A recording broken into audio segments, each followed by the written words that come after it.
Like right now, everybody's worried about a market crash. You know what's bigger than a market crash today? You know what scares me more than a market crash today? A reverse market crash. You know what's a reverse market crash? It's what happened in Venezuela this year. Imagine stock market goes from 10,000 to 64,000. What?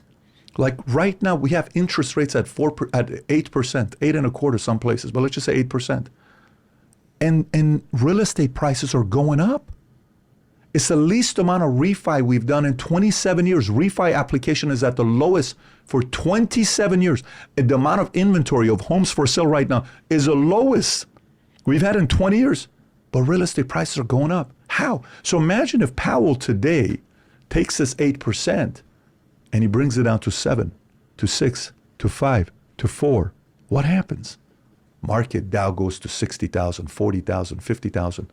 Why? It's not because the economy is doing good, because we have that money in the market. It's going somewhere.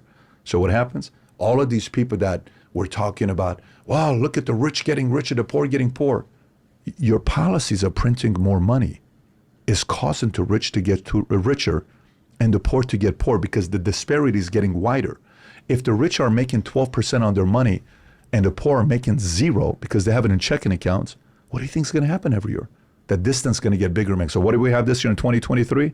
Most strikes we've ever had. You ever seen this many strikes in our lifetime? We're 3 years apart, you and I. I've never seen this many strikes. UAW strike, finally agreed, $42 an hour. You got UPS strike. You got Walgreens, CVS. You got Kaiser, 75,000. You got, there's so many strikes going on today. What are people saying? Dude, I can't make it. I can't make the money in your state, California. They raised the minimum wage for fast food restaurants to whatever the number is, $22. And you know what Chipotle and McDonald's just announced? They're raising prices. Why? Because they have to. How are they going to make that money?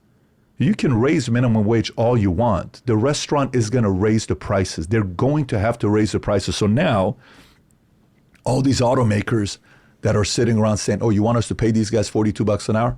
No problem. Guess what? The consumer is going to have to pay $1,500 more for the car they buy. Is the consumer okay with that? Because that's how math works. Math works that way. So to me, at this phase of my life, if a person's 20 years old watching this, don't worry about what we talked about the last 20 minutes. Just go make your money. If a person's 30 years old watching this and they got a wife and kid and their career's like here, they're about to kind of go, focus on your career, pay a little bit attention to this. But if you're 40 plus, 45 plus, and you're seeing what's really going on in the economy, and you're like, what the hell are all these policies?